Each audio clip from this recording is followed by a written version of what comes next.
Hi. Hi. Hi. Hi. I'm Rexy Pukinikin. I'm Rexy Pukinikin. I'm Rexy Pukinikin. And we're balling. And we're balling. And we're balling. Today. Tomorrow. And maybe yesterday. At what cost? At what cost? At what cost? Woo!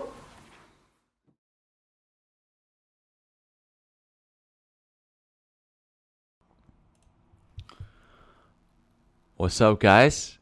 Welcome back to another episode of Ballin at What Cost.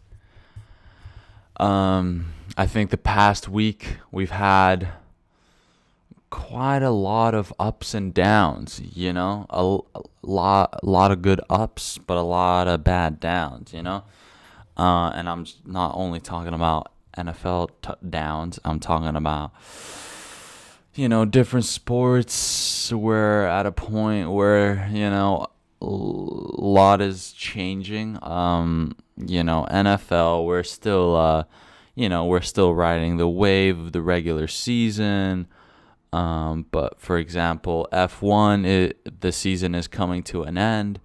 And also, I'm just kind of saying another numbered UFC event went past. And I think it was pretty much the biggest one for this year. I think there's only one more numbered event for the rest of the year, and I don't think it's gonna live up to the same hype as the 281 that just went by. And then I think NBA is a little rough too. But that's just to give a little intro of the week. I'm going to jump straight into NFL. There's lots to talk about. Very, very fun week. Very fun week for the NFL that just passed, week 10, which had just passed. And I'm going to just get straight into it. Game of the season happened now. Regular season's not done yet, but you know, it's going to be hard to beat this one because this was by far one of the best games I've seen myself. I was watching the whole game, start to finish, and we're talking about the Vikings versus Bills. Vikings versus Bills, a game of the season. Josh Allen versus Kirk Cousins, a.k.a. Kirk Thuggins, and two of the best wide receivers in the league, Justin Jefferson versus Stephon Diggs, and two very legit defenses also going head-to-head. And talking about down to the wire. You know what I'm saying? I think that fourth quarter was without a doubt one of the most insane things I've ever seen in my life. Stephon Diggs and Justin Jefferson were producing catches that I forgot was possible. I forgot they were. I'm just saying, just because I saw this live, I might be biased. I remember seeing the Odell Beckham Jr. catch back in the day. Everybody knows the catch I'm talking about. And I remember when he made that catch. I didn't see it live, but I remember seeing it all over the social media the next day. And I thought it was an amazing catch. And I was like, holy crap, how can anyone do such things with their body and hand-eye coordination? But then Justin Jefferson came along, and this guy is genuinely so on fire. I don't understand. That's one of the things that impresses me so much, especially with like a sport like NFL, where, you know, you have to make plays. If you don't make a play, then, you know, nothing happens. Especially like the wide receiver position. It's if you can actually catch the ball and, you know, hang on to it, you're making a big freaking difference. And Justin Jefferson, not only Justin Jefferson, but also Stephon Diggs, they were just defying freaking physics that game. Yo, they're just... And hey, I'm saying too, Kirk Cousins was playing masterfully. And, up until overtime, Josh Allen was playing, to the top of his game as well.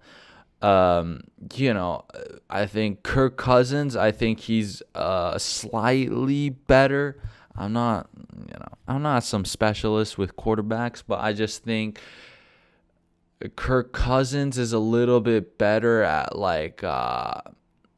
deciding what play to make based on the situation. And then I think Josh Allen is just kind of like raw talent, throw it with prestigious accuracy, or fucking just start running, for the first down. And I mean, this was the game of the season. It went in the fourth quarter, it literally was like Bills won. And there was how many ever seconds left in the clock, and just it was pretty much just game over for the Vikings. And then just, wow, freaking somehow the Bills fumbled it in the touchdown zone, like their own touchdown zone. It's just, what the hell?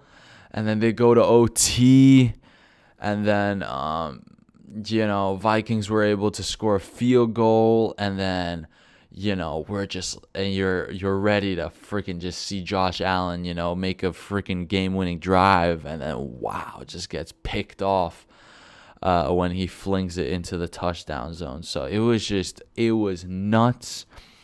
I know that I don't want to talk about it too much because I'd rather have the people listening to just go check it out yourself, because it was just mental. It was just absolutely insane. Justin Jefferson made the catch of the year. Probably, the best catch since, Odell Beckham Jr. or Julian Edelman, back in the Super Bowl. We're talking about literally top 10 freaking catches in the 21st century. I'm not even kidding. And same as Stephon Diggs.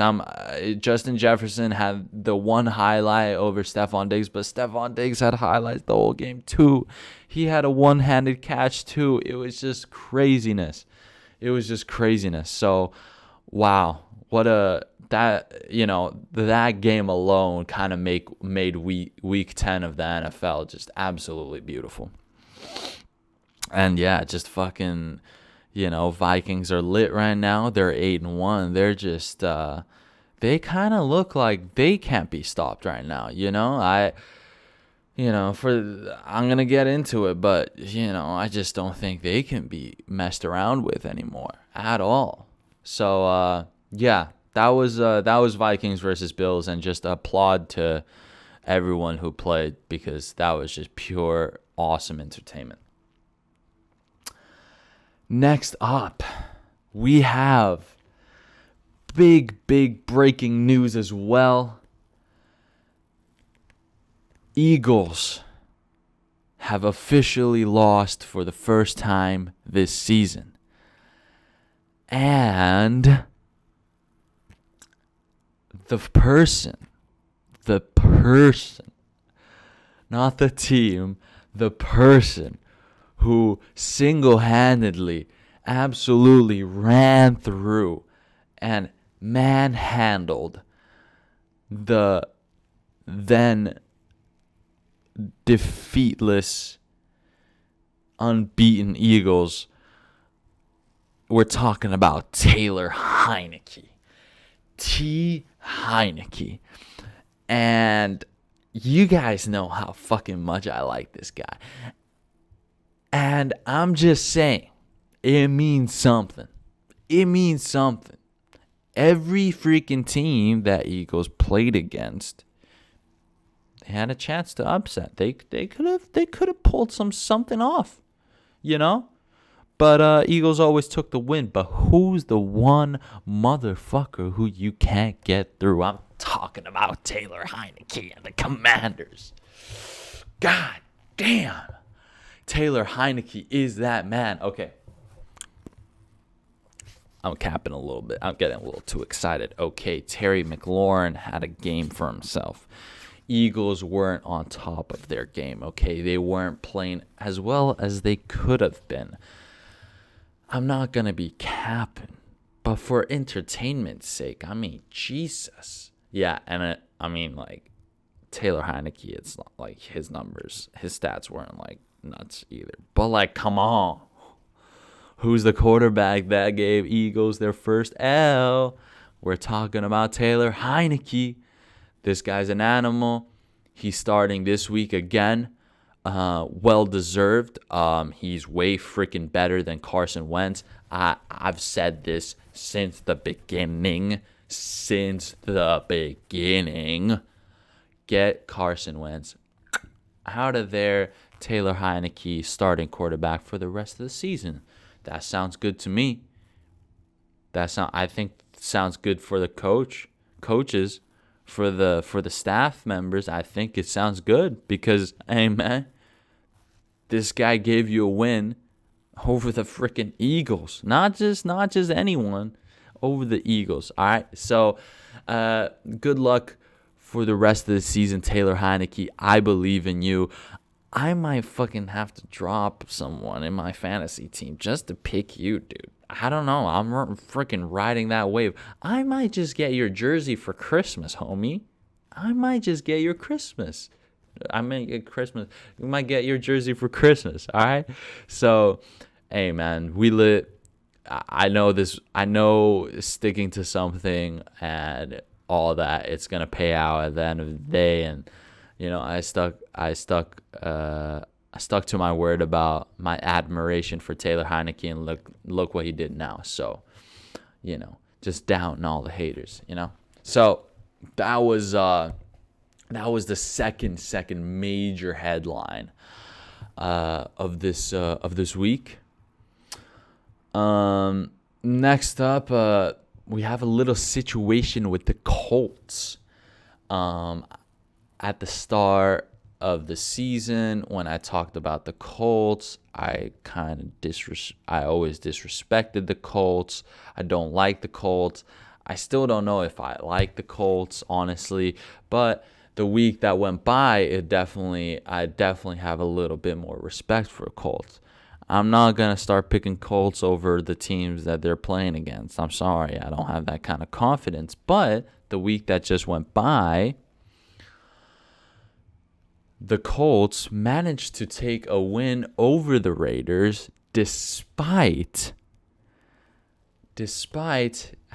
coming into the game with 3 losses in a row and a head coach being fired and the offensive coach being fired. So they had a completely pretty much fresh coaching staff coming into this Raiders game. And, you know, matchup-wise, I think a lot of people had the Raiders, you know. I still think the Colts were definite underdogs for this game. But the new head coach, Jeff Saturday, I don't know, this guy just might be the new Bill Belichick or something, because he got the dub. He got the dub against the Raiders.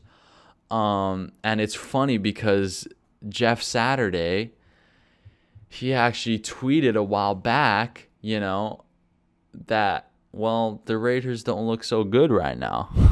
And, you know, everything just kind of came back full circle, gets hired as head coach for Colts, and then freaking beats the Raiders, you know, stood by his word. I mean, he believed what he believed, and he was right. He was right. He took advantage of it. So, I think now, hopefully, Colts are back in the, you know, a little bit. You still don't know. Maybe this was just like Raiders off game. You never know. But I think just the whole internal thing of the team, of the franchise. I think that's just really impressive. We're talking about people's, like, honestly, like, I don't want to get that deep, but like livelihood, we have 2 people fired and then new people replaced, and still a lot of people relying on you to, get something produced and all that. So that's awesome. And there's no reason why I would never talk about this, because this is just very, very awesome crap that, a dude with a weekend day as his last name. You got it done. Saturday got it done on Sunday, yo. Straight up. Okay. Last week on the episode I said, and I actually made a little short podcast clip about this, but last week I said Packers and Aaron Rodgers, they have to beat the Cowboys. They have to beat the Dallas Cowboys. Otherwise, Aaron Rodgers is chalked. His career is donezo's. He can't do it anymore if he takes that 6th loss in a row. So I was right. I just knew, bottom of my heart, that there's no way Aaron Rodgers is gonna let that 6th loss happen. There's no way. So the Packers were able to pull it off. They pulled off the upset against the Cowboys. Cowboys fans were, again, very, very pissed off. I understand why. You just got beat by a team who just lost 5 in a row, And everybody wrote off Packers and Aaron Rodgers. I just want to say that. Everybody wrote him off. I didn't write him off. Everyone else did, right? So basically, I have the best takes. Basically, I'm just like the most loyal person ever when it comes to sports takes. Just kind of amazing for the Packers. I'm freaking hyped. And, I really think this was the turnaround game for the Packers this season. I think no matter how bad the season has started off, now we're in the second half of the regular season, there is a very good chance that just this one win against a pretty freaking decent team too, now you can pick the pace back up. Now you know what you did correctly and how you can improve, and then we're just going to get a new Packers this second half. And I'm excited to see that, and I believe I will see that. So beautiful stuff. Thank you, Aaron Rodgers. Thank you, Packers. Y'all are listening to my trust in you. You know what I'm saying? And, they returned the favor by getting a dub, and especially against the Cowboys, because fuck the Cowboys, genuinely. So, yeah. All right. Going into week 11 of the NFL 2022 to 2023 season, we have a few games that are going to be very competitive. I think I was only able to come up with, 1.5 games or matchups that could be an upset. So the first one I'm going to get into is Patriots versus Jets, which should be a very competitive matchup. It's really weird. I was tripping out about this, and I thought I just watched Patriots versus Jets like the other week, and I am correct. I think it was week 9 or week 8. The Packers played against the... Yeah, no, not the Packers. The Patriots played against the Jets. Yeah, week 8. And the Patriots beat them by 22-17. So I think this is kind of like a very great storyline going into this matchup. They've played against each other less than a month ago. And Patriots and Bill Belichick, the defense got the better of the Jets offense. That was definitely the narrative of that game. So I think this time, Jets are going to come back with a new game plan, and I think there's a chance that Patriots might stick with the same game plan. I kind of have a feeling that Jets are going to kind of tie up the matchup record to 1-1, tie back up, because yes, the Patriots defense was really, really impressive, but now the Patriots have maybe hit a bit of a bump in the road offensively too, and also I think Jets are better adapted now to their changes in their offense. And this time Zach Wilson has a better understanding of how the Patriots defense is like. It's gonna really depend on Zach Wilson, this one. And it's kind of funny. It's just two frat boys, two white frat boys, kind of quarterbacks going against each other. I think it's Mac Jones playing as quarterback now. So, yeah, just Mac Jones versus Zach Wilson. Those boys. Apologize. Those boys are, they're young Aryan fellas, and we'll see who's the better one. Who could chug a beer faster, bruh. But yeah, seriously though, football wise, it's gonna depend a lot on if Zach Wilson can freaking, just not mess up and, play like a drunk Patrick Mahomes.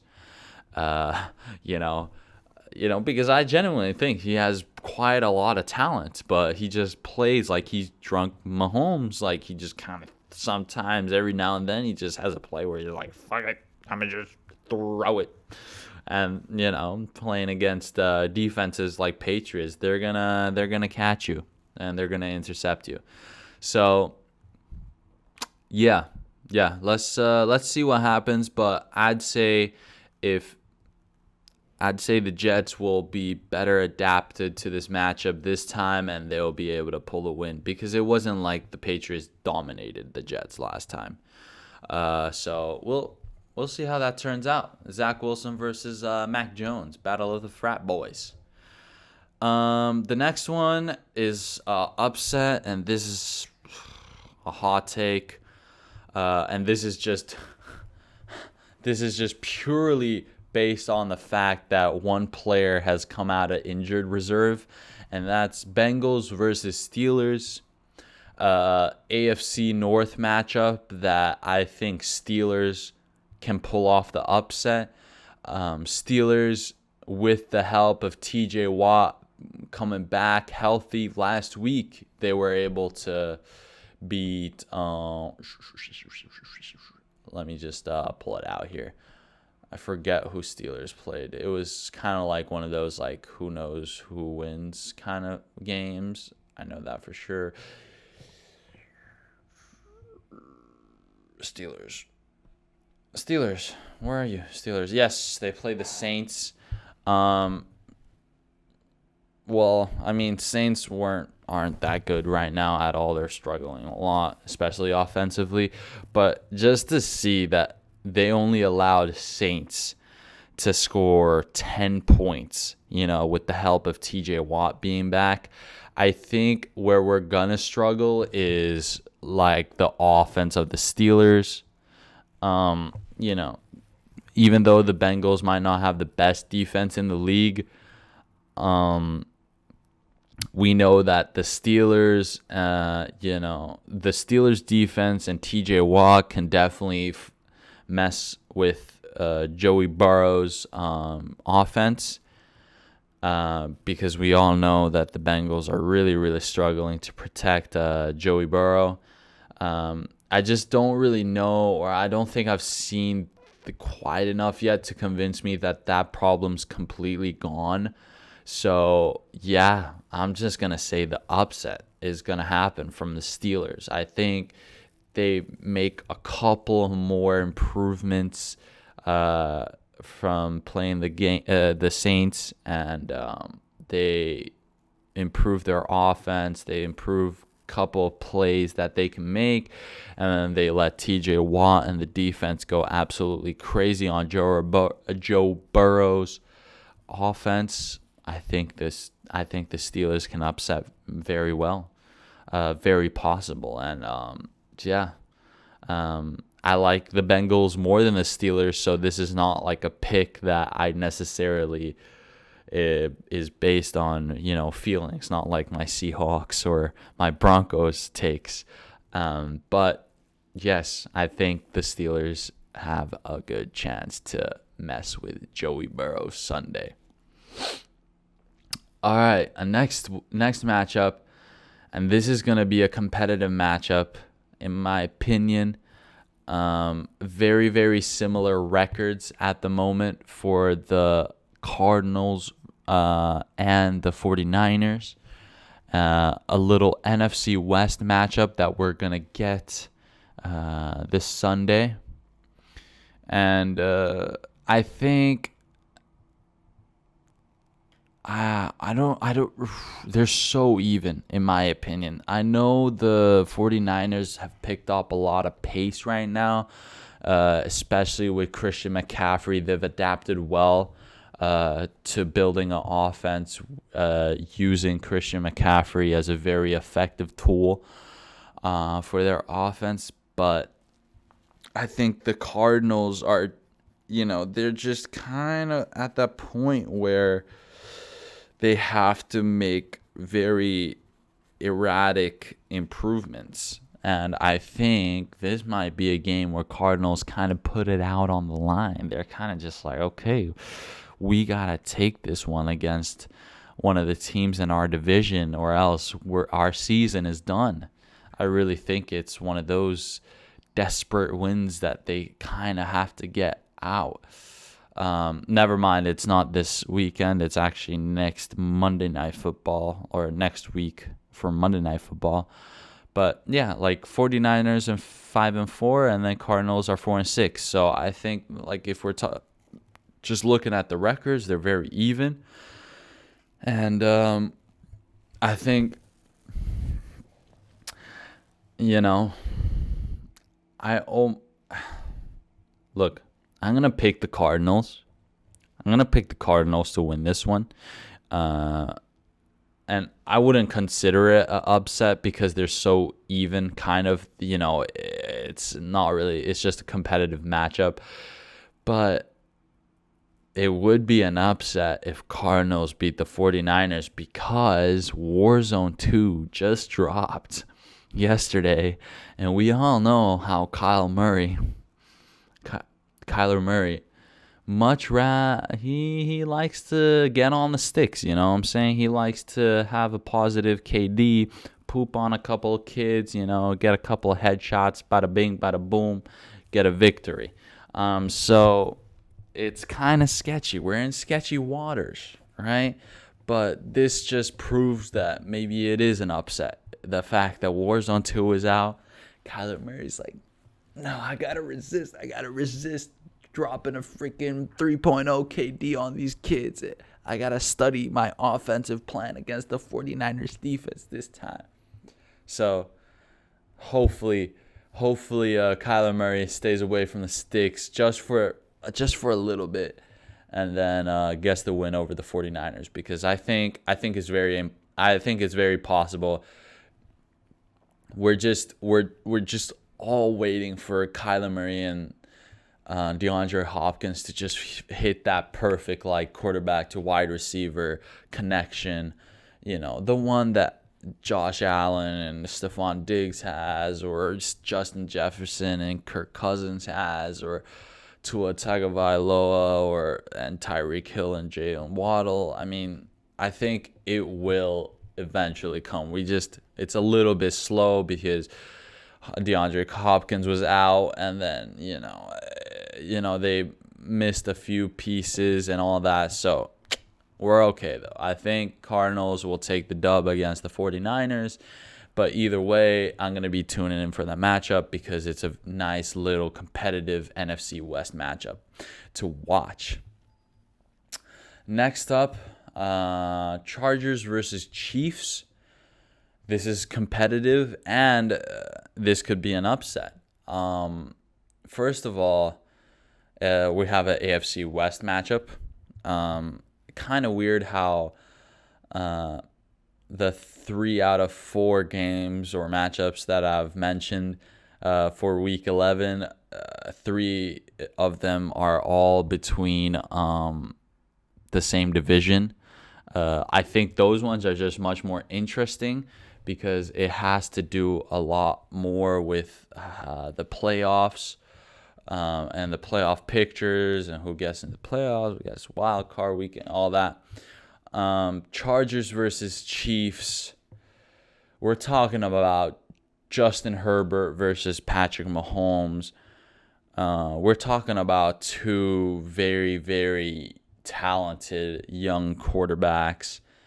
I know Mahomes isn't even considered young anymore, I don't think, but he's still very, very young if we're talking about the hype that's behind, or all that behind Patrick Mahomes. But I think Chargers have had just such a weird season. They didn't have all their offensive pieces together from the beginning, and then their defense has struggled slightly. So it's the Chargers haven't been as dominant as we thought they would be. I know a lot of people actually were assuming that the Chargers weren't going to be up there in the top 10 or even in the top 5 of teams, but they've been slightly lackluster this season. However, I kind of could I'm getting a sense that the Chargers are definitely improving at quite a fast pace.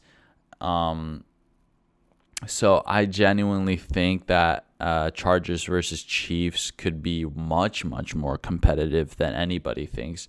I think there's also a little bit, I never want to be negative, but truthfully, the Kansas City Chiefs, they've been kind of prone to be able to lose a few matches that they were supposed to win. They're 7-2 so far this season, but I just genuinely think there's a chance that the Chargers are gonna come out swinging, and maybe and like one of their new wide receivers that's been doing a lot of favors for them offensively, Juju Smith-Schuster, I think he's definitely out for this week, since he got actually knocked the fuck out last week playing against the I never pay attention to Kansas City Chief games. Oh yeah, they played against the Jaguars, right? But yeah, I have a feeling that the Chargers are going to take it. I think Justin Herbert is going to have an amazing game for himself, and let's just see how it goes. But my official take for this matchup is that Chargers are going to take the upset against the Chiefs. Anyways, that's all I had to say for the NFL Week 10 recap and going into Week 11. Okay, we're going into F1 now. F1, this is officially the last race week of the season. And oh man, I'm just glad Brazil's always at the back end of the season, because Brazil's one of those tracks that are just, wow, produce so much beautiful action.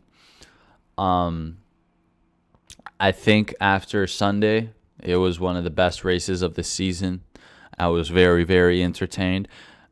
I have had races this season where I fell asleep middle of the race. I'm not going to lie. What are we talking about? Grown men driving cars around in a circle pretty much, again and again and again. What's the fucking point?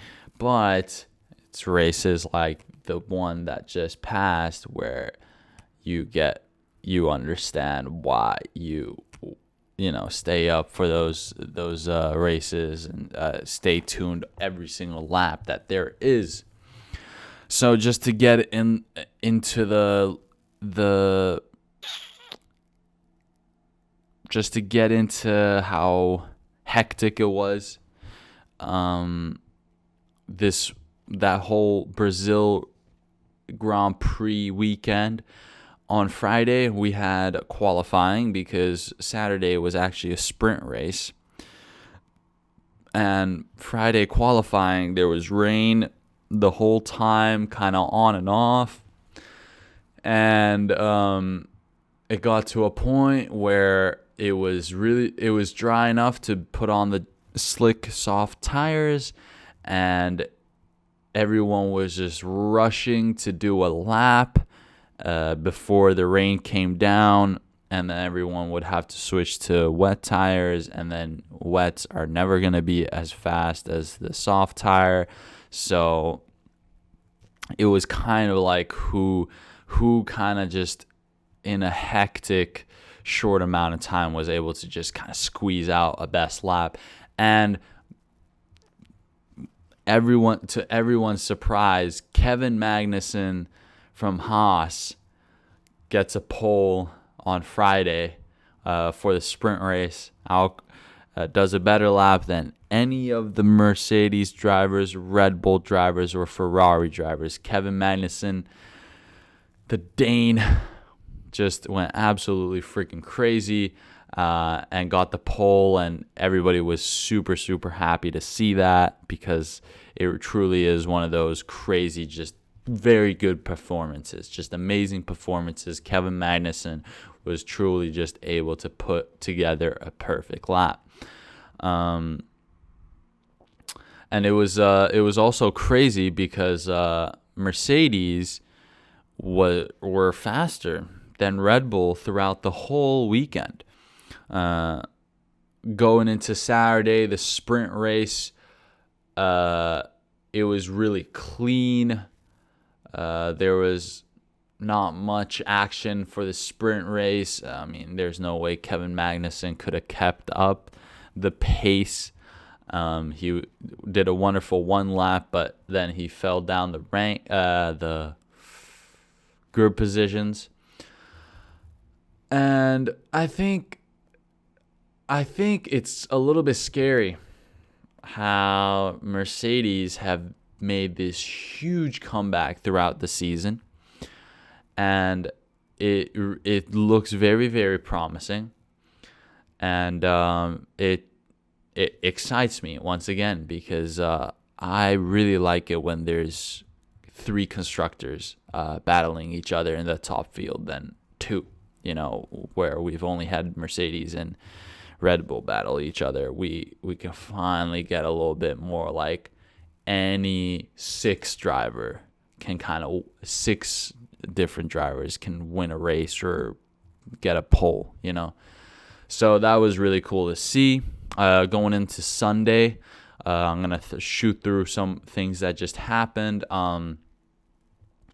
Sunday, the race started off relatively clean until Daniel Ricciardo, who's, gonna not retire, but at least step away from Formula One after this season. He takes out Kevin Magnussen, who's been driving out of his mind the whole weekend. Ricciardo takes him out and then takes himself out too, because Kevin Magnussen just spun out and was trying to get out of the road. And, Daniel Ricciardo chose the wrong side to be on when dodging him and just got taken out as well. And that was just one of those just, okay.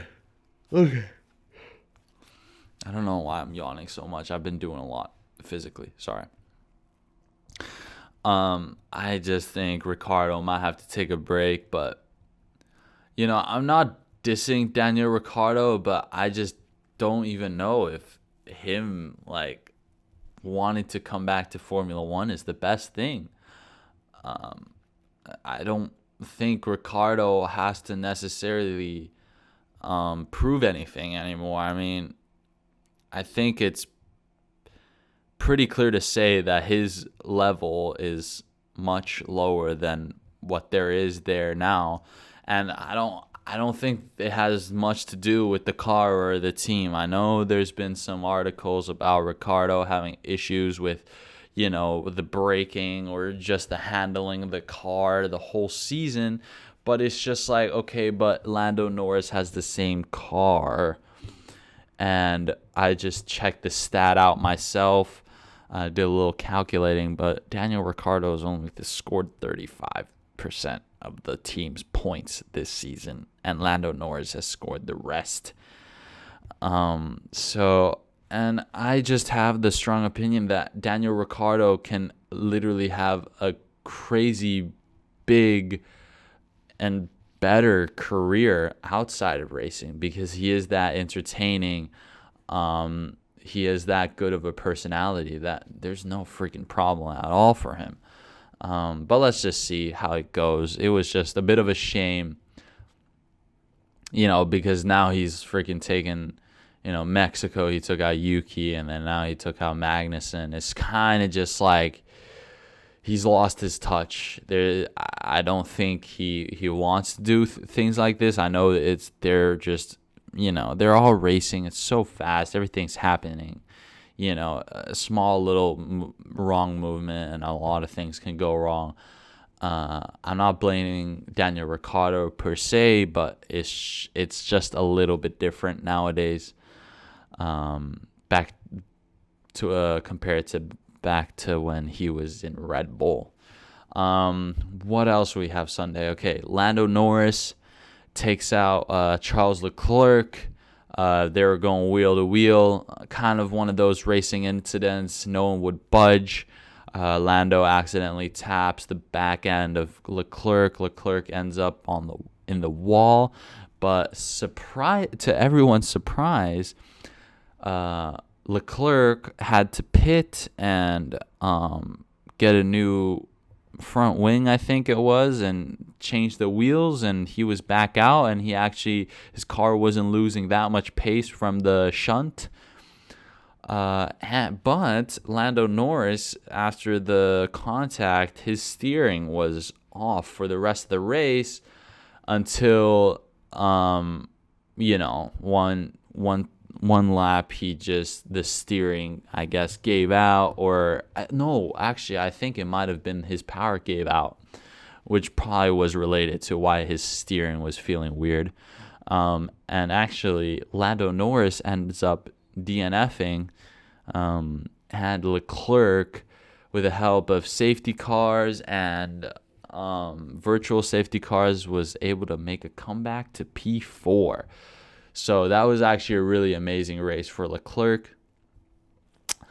And a little bit of freaking, a little bit of flashbacks from last year. Hamilton and Verstappen make contact for the first time together this season. It was a classic, in my opinion. Hamilton was defending, and Verstappen kind of has a 50-50, and Verstappen is the type where if it's 50-50, he's going to just send it. He's not going to take the safe way out. And going into turn one, Hamilton was defending, left Verstappen enough space, at least into turn one, but Verstappen just kind of squeezes himself into the space, and kind of one of those situations where Hamilton might have to also, Hamilton doesn't want to leave him ridiculous amount of space, and they made contact. For Hamilton, a lot of people say that Hamilton, because of this, Hamilton wasn't able to catch up to George Russell in the last part of the race. But then again, Verstappen got a penalty, 5 seconds, and Verstappen's race didn't go too well either. So, who knows? It was just kind of one of those Classic Lewis Hamilton, Max Verstappen. But it was just kind of crazy to see that they're still battling. And I don't know, in a sense, nice to see because I still think they're the two most talented drivers right now, active champions that are in a competitive car. So that's that. George Russell is a Grand Prix winner. He has officially won for the first time in his Formula One career. George Russell fully deserves it. Absolutely. He has genuinely climbed up the ladders and done everything he has to do to earn the spot in the Mercedes C, and then done everything he freaking can. Like this year, he's doing really, really well for his first year in Mercedes. It just comes to show how much talent he has. He's a very mature dude. He's a bit of a dapper Dan. And he's just, a little bit of sensitive guy, which is also really good. I like that. He keeps it kind of real in that sense, at least. So that's just great for him. Of course, honestly, I would have liked it if George Russell kind of chalked a sector or two and then gave Lewis Hamilton a chance to pass. But it was still just a great watch to see Lewis Hamilton try to chase down George Russell in the final few laps, and George Russell not making a single mistake at all. You can really feel the tension when stuff like that is happening. So that was just a great watch, and thanks for the entertainment, you Merc boys. The biggest drama, though, that was out of the Brazil Grand Prix. Max Verstappen said, fuck my teammate. Max Verstappen said, fuck Checo, Basically, Verstappen was a little bit faster than Sergio Perez, and Max Verstappen wanted to give it a try if he can still gain a few positions. Ultimately, that did not work out, and then on the final lap, Red Bull, the engineers, requested Max Verstappen to start slowing down a little bit so they can switch the positions back to the original, because Sergio Perez let Verstappen through to see if he wants to try anything. But ultimately, Sergio Perez is in a battle right now for P2 for the Drivers' Championship against Leclerc. And Verstappen's won everything. He's already chilling technically, so nothing really matters. But when the team asked Max Verstappen to give the position back, he just said no. He said, "Don't ask for those kind of things anymore, okay?" So, F1's a really PR heavy sport, so we're probably never gonna find out what the hell happened. We can just meme about it, whatever. Do I really? I mean, I feel bad for Checo, but I'm not gonna hate Verstappen. I don't know. It's just one of those things. You're there. You're literally striving for greatness. These guys only know how to steer a car. You know what I'm saying? Like, they only know how to. That's all they know. So when you're good at something, everything is you. It's all you. So, people take it how you will, but I guess now it's good entertainment. See, Max Verstappen was fucking thinking about the entertainment. Now we're gonna easily, no problem. We got Leclerc and Checo tied up in P2 right now. I think it was 290 apiece. Let's pull it out here. Was it 290 apiece? Yep. 290 versus 290 going into the last race of the season. So that's just entertainment. Your team Ferrari Leclerc, or you team Red Bull Checo? You know what I'm saying? So that's gonna play out, and we'll see how it plays out this weekend. Also, Lewis Hamilton's last chance to win a race. And I think it looks promising. I don't think this Mercedes pace is fake. I think now all of a sudden they just figured it out and they're faster than Red Bull. So if George Russell can have a little bit of a off race, and Lewis Hamilton's always done really well in Abu Dhabi, then last chance to win. Let's go, Lewis. Let's get that fucking redemption, all right? Let's get that redemption. You can take the dub this time in Abu Dhabi, all right? No problem.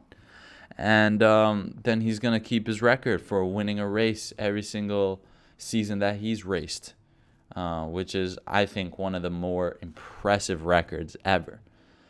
Another just gonna mention real quick. This is, I think, quite important. Alfa Romeo versus Aston Martin, also Constructors Championship. That could be the positioning that could be decided. I think Haas was current. Yes, Haas is. No. Sorry, I was talking about Alfa Romeo and Aston Martin. Alfa Romeo currently P6 versus Aston Martin, who's P7. Aston Martin has 50 points, and Alfa Romeo are leading that battle by 5 points, so they got 55 points. We'll see how, if Aston Martin does really well, then they can actually overtake Alfa Romeo in the Constructors' Championship. Also, another one that still is to be decided, Haas versus AlphaTauri. Haas has 37 points currently, and AlphaTauri have 35. This one definitely, because Aston Martin versus Alfa Romeo might be a little slightly unlikely, because we're kind of assuming that, either one Aston Martin does really, really well, or both Aston Martins do relatively well. Same thing kind of with Haas versus AlphaTauri. If AlphaTauri gets into the points, then they're going to have to get a P8, I think. So I guess Gasly really needs to get his move on, and Haas just got to make sure that they're equal, at least, with AlphaTauri during the whole weekend.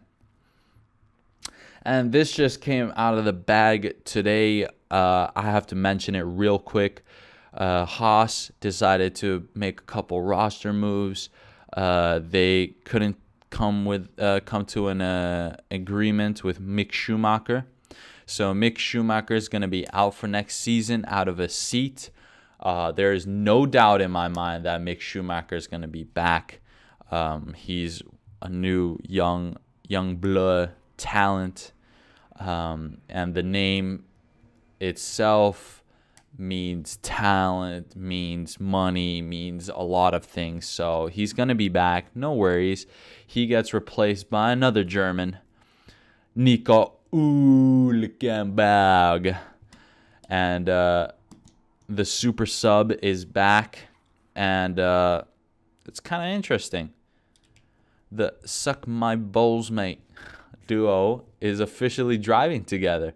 Back in the day, I think it was 2018, Kevin Magnussen and Nico Hülkenberg had a bit of a racing incident, and during a press conference, Nico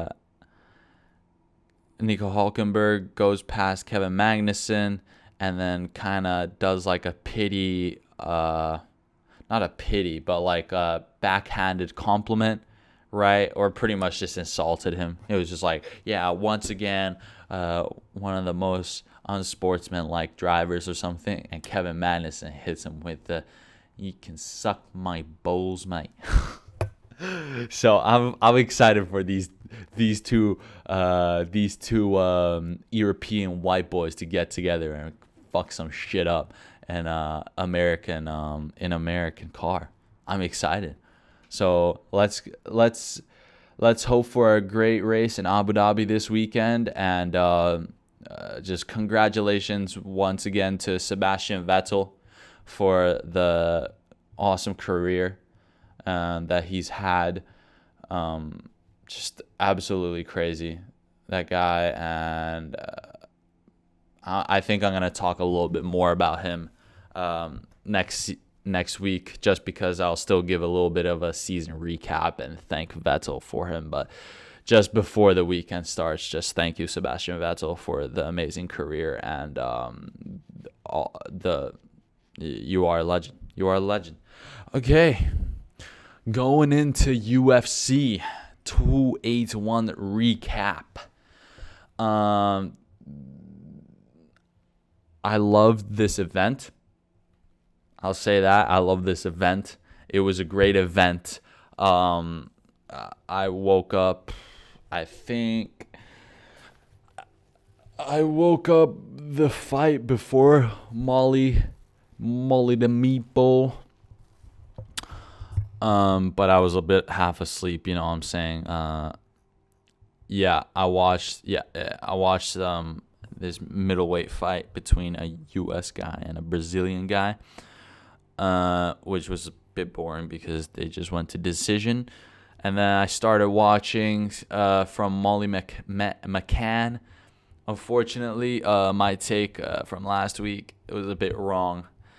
Molly was the underdog coming into this fight. She was going against Erin Blanchfield. And this Erin chick, she's pretty darn legit. She has a very, very good grappling game. So, you know, I think Molly came into this fight a little bit rushed. I think she rushed this fight, to be honest.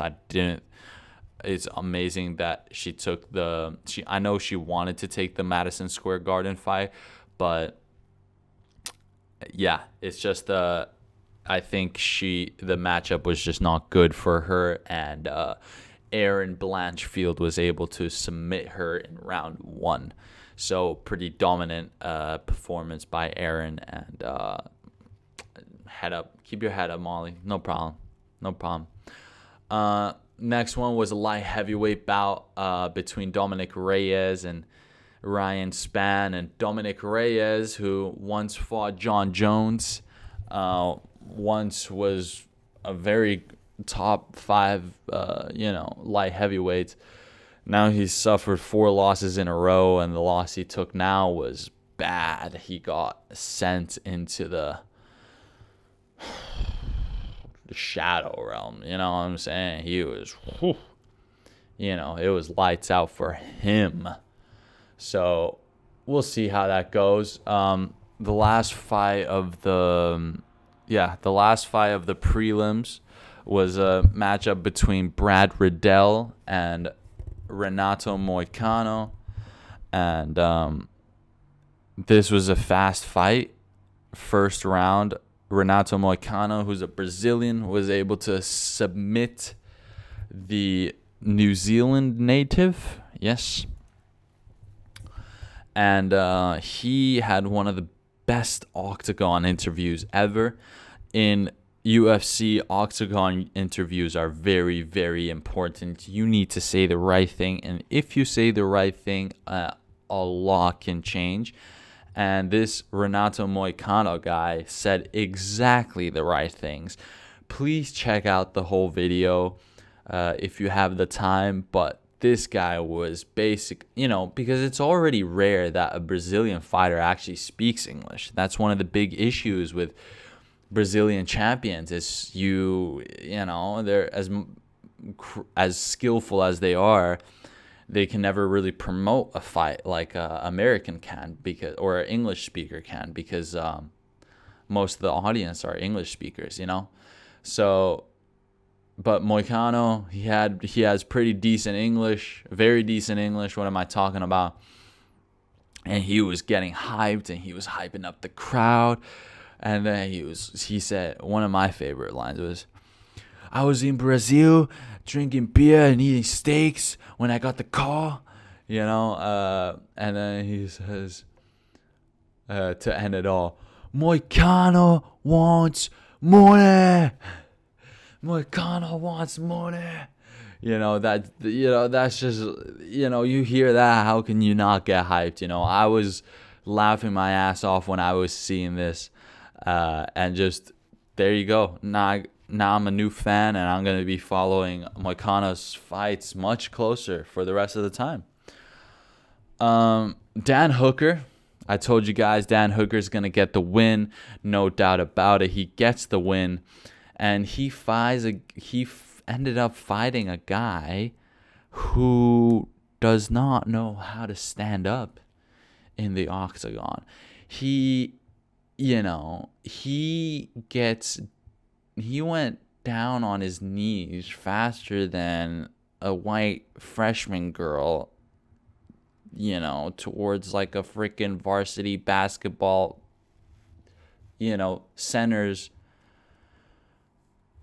You know what I'm saying? Like, I don't know if that made sense with you, but like what I'm trying to say is, like this guy literally dropped down to try to grab a hold of Dan Hooker's ankle so many times. He literally just kind of like fall down, and just go straight for the ankle. Like he would just fall down on his knees and then just try to like hang on to the ankle. I'm just trying to say that a freshman, let's just say a freshman cheerleader at a college, white girl, like that's the speed, dropping down on her knees for like a varsity, center basketball player, like big dude. I don't even have to say big what else, he was dropping down like this. They were dropping down at the same speeds on their knees. I'm just saying, that's what I'm trying to say. All right, and if we got a guy like that fighting in the octagon, you think Dan Hooker just... First of all, this guy that Dan Hooker was fighting, that guy was like not there that night. I don't know what the fuck happened to him the night before, the week before, during the training camp, whatever, but he was just not there, yo. He was not there. So every time that they were standing, Dan Hooker, bam, bam, bam, hit him up with some nasty combos and the freaking straight leg down the middle to the body. It's like a spear, like bah, straight to the liver. And the fact that, this guy was only dropping down to grab a hold, not trying anything else, not doing anything else, that, after a few times that he went down because Dan Hooker striked him, and he'd go down kind of like acting like, oh no, it's just his tactic. He wants to like grapple with Dan Hooker. It's like, no, dude, you're just going down on the ground at this point. And then the referee waved it off. That dude wasn't there. And then the ref saw enough to say, okay, well then get this guy the hell out of here. I almost can't even say impressive performance for Dan Hooker, because I know Dan Hooker didn't even show off like half the skills he had for that fight, because the opponent was just, in another planet. But hey, Dan Hooker got the dub, and I'm a Dan Hooker fan, so this is awesome. And I think I'll just see him at the main card again sometime next year. Awesome. Poirier versus Chandler, the people's main event, was full of fireworks like I said it was gonna be.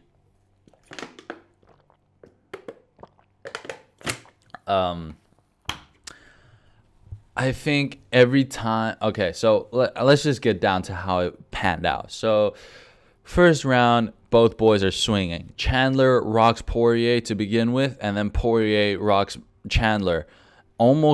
If round one had 30 more seconds, I think Poirier could have finished Chandler then and there. Bell rings, they get into the second one. Second one is a little bit more grappling. They're just trying to see who can get the control and then hit a couple ground and pounds. And then we get into the third round, and then this is where we see that Dustin Poirier, black belt in Brazilian Jiu-Jitsu skills, and was able to get the rear naked choke on Michael Chandler for the round 3 submission. That's a very good recap of the fight, and I think, yes, this is very good for Michael Poirier. This was fantastic. He really proves that he should be considered in the top level. Like, there's other guys like Chandler, like Justin Gaethje, who have maybe slight holes in their game, but I genuinely think Dustin Poirier is up there with Charles Oliveira and Islam Makhachev. Dustin Poirier is a beast. I think Dustin Poirier is just a lot more patient when it comes to fighting. But that's the thing. I think Michael Chandler, even though he has lost to every fight where he's going against, the top dogs. He lost against Justin Gaethje, and then he lost against Charles Oliveira, and now he's lost against Dustin Poirier. Okay, he got but the thing is, he got a good finish on Dan Hooker, and he also got the freaking unbelievable, heartbreaking for me, front kick knockout on Tony Ferguson. And every time Chandler gets into the octagon, it is pure entertainment and fireworks. I think Michael Chandler's stock just goes up every time he goes into the octagon, because you can see he's one of those guys who just lets those freaking hammers fly. He just lets them go. He's there for a good time, not a long time, okay? And I think a lot of people appreciate that. And at the same time, he is a very awesome personality. Very, very nice guy. So just congratulations to both men. It was just an awesome fight, and you not only met my expectations, you exceeded my expectations. Going into the next. This is co-main event now. Carla Esparza, unfortunately, just has one of the shortest title reigns ever.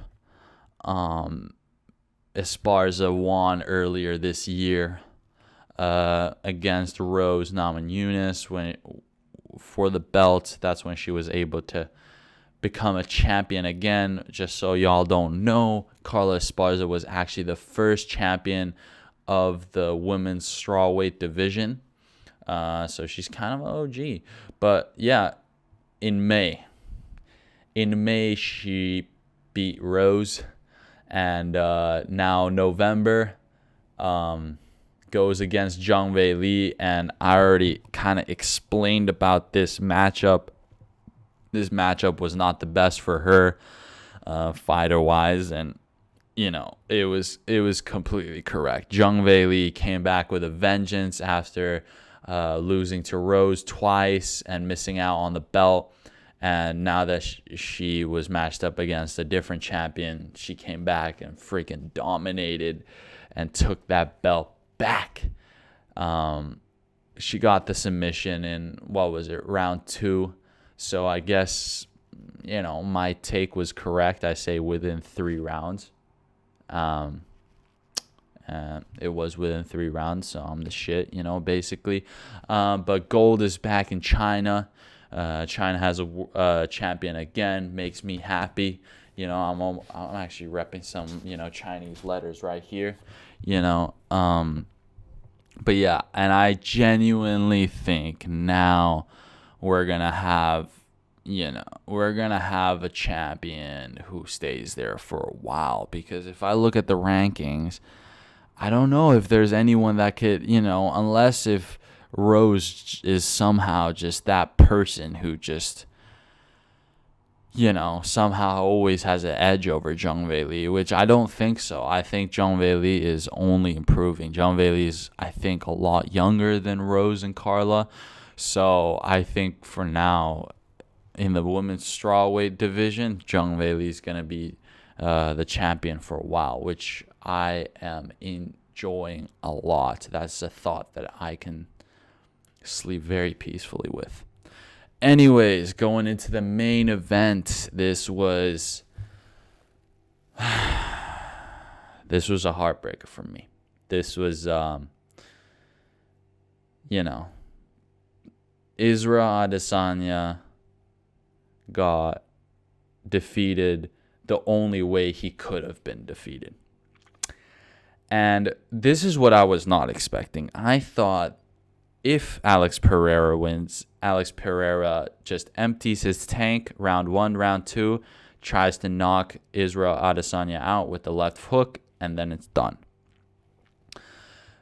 Unfortunately, that's not the case. What happened was Israel Adesanya kind of had one of those, what we thought was going to be masterclass distance keeping, and he was definitely doing a lot more than the Cannonier fight. He was actually doing a lot more, and he was actually, pushing himself into dangerous situations a lot more. And he was doing that for 4 rounds. 1, 2, 3, 4. He was doing that. He cracked Alex Pereira at the buzzer in the first round. So basically, if that fight would have gone on for maybe 15 seconds longer, Israel Adesanya might still be the champion now. But unfortunately, I think Israel made a mistake on trying to grapple, which basically meant that they were just clinching the whole time, a lot of the time during round 3 and round 4. So Alex Pereira didn't entirely empty his tank, or, you could see Alex Pereira was much more tired than Israel Adesanya. That was a clear deal. But I don't think Israel Adesanya was able to just get Alex Pereira to empty all of his tank. So by the time round 5 rolls over, Alex Pereira knows he's going to lose this freaking fight if he doesn't do anything about it. And he taps into that inner Brazilian killer. I'm telling you, these Brazilian guys are freaking different, okay? They're a different kind of animal. They're a different kind of beast. Okay, and Alex Pereira just goes into round 5, and Israel Adesanya is still doing the same thing, but Alex Pereira just comes in with the aggressiveness and just boom, that was loud, but boom, lands the left hook, wobbles, cracks Adesanya. Adesanya didn't defend himself and was wobbling and taking shots to the head for 15 seconds. He dropped down as well, kind of pretty much got knocked down, and the referee stops the fight, and Alex Pereira is the new middleweight champion. Heartbreaking, in my opinion. I know Israel Adesanya would have been this fight would have tied him up, I think, for the most title defenses since Anderson Silva. But I think it's a loss that you can definitely take, though. I know it hurts that it's the same freaking guy who's beat you twice before, and now he chased you all the way down to the UFC and he took your belt away. I know all that personal stuff is, but I know I've already heard Israel Adesanya actually went on a pretty big little press tour, post-fight press tour, did more than a few shows where he was just talking about his mentality. And I think this might be one of the best trilogies of all time, in the making. So congratulations to Alex Pereira. He's a freaking animal. He fully deserved that win, absolutely. And Israel Adesanya, it's fine. He took the big paycheck, Madison Square Garden, main event, championship fight. He took the big check. He's going to enjoy. He's going to, jerk off to hentai a little bit. And then we'll be back next year for a rematch for sure. Okay? But yeah, that's how UFC 281 panned out. No big events coming up this weekend, though. I will mention my favorite big burly brother, Derek Lewis, is gonna be my balls is hot. Derek Lewis, he's gonna be fighting main event in I think just a regular UFC fight night Las Vegas Fight Night, so I'm going to be tuning in for that one. And those ones are not nearly as late as the numbered events, so I'll be tuning in to see if Derek Lewis gets another one-punch knockout, because I love that man, and I love the knockouts that he produces. All right. Lastly, going into the NBA, I'm kind of just going to skim through this a little bit faster. Week 4, or the past week, one of the big news is that kind of just, or not news, but one of the big things that just happened, Warriors are now 0-8 in away games this season. I think there's a lot of problems in the team, and the team is struggling to support Steph Curry, or like the old kind of like core of Draymond Green and Klay Thompson. I think Steve Kerr is just having a headache right now, trying to somehow get that trio integrated with the other offensive core that was helping Curry and out last season for the championship. I think they'll figure it out, but it's a very slow start, and it's not what you want to see for the defending champions, considering what everyone expects from them, especially. Unfortunately, my Lauri Markkanen and the Jazz been on a little bit of a cold streak now. 3 losses in a row, and the one they played against the 76ers, Joel Embiid, almost drops a 60 bomb, drops a 59-point game on the Jazz. So hopefully this is not some kind of, this is when we see the real Jazz. I think the Jazz just have a really good system now. Their bench is really good, so I don't think this is anything to freak out about. Especially if I'm not even freaking out about the Warriors yet. I could be, but I'm not. But just great to see that Joel Embiid still got that dog in him for sure. And especially just trying to carry the team without Harden or any other support so far. Luka, 40-point triple-double to beat the Blazers. Luka Magic. I'm not going to say anything else. He's definitely top 5 in the MVP candidate. Jason Tatum drops 43 points to beat the Pistons. And the one win that the Warriors did have recently was against the Cavs, which are actually really decent in the East right now. And Steph Curry dropped a quick 40-piece on their dome on Cleveland. So some great performances, individual performances, star performances the past week. And the one person that I do definitely want, I have a separate bullet point for over here on my document, is that Ja Morant has been playing like crazy. I've been following the NBA since 2016. That's me being honest with you.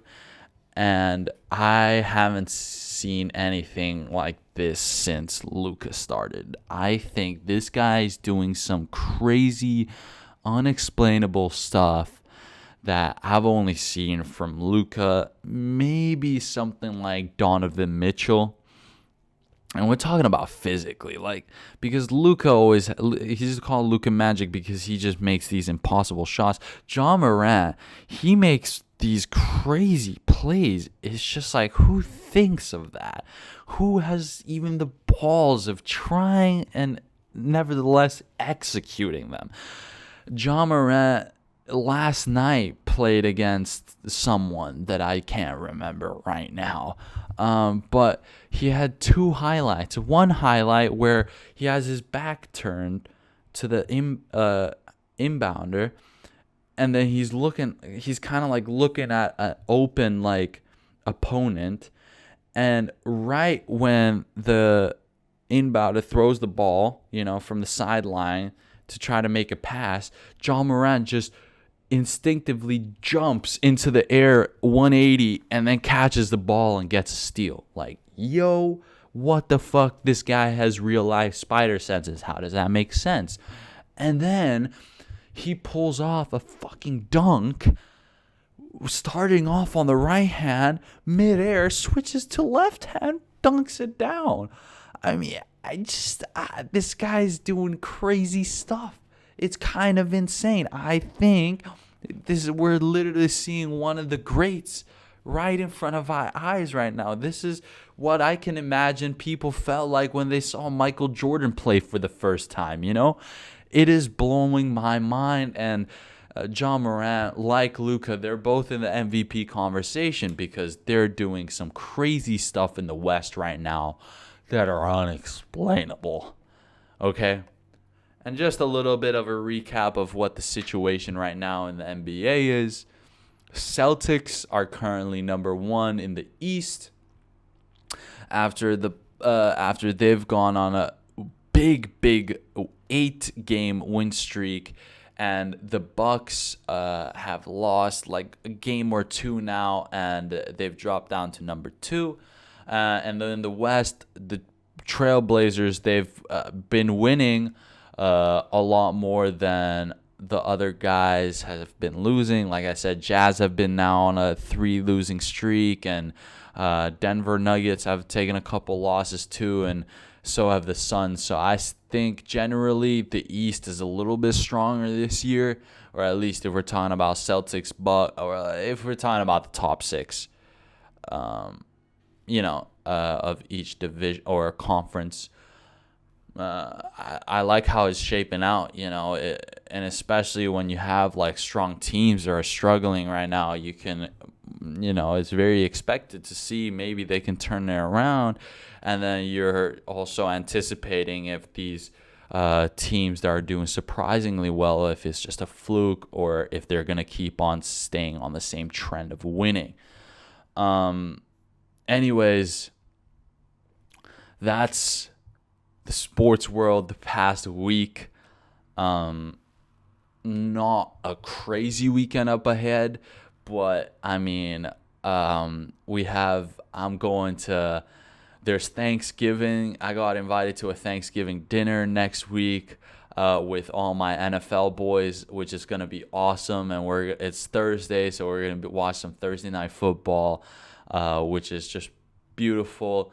Maybe I'll get a couple clips of that if there's some if the game then is great. And otherwise, happy Thanksgiving, happy weekend overall, and we're balling. We're balling.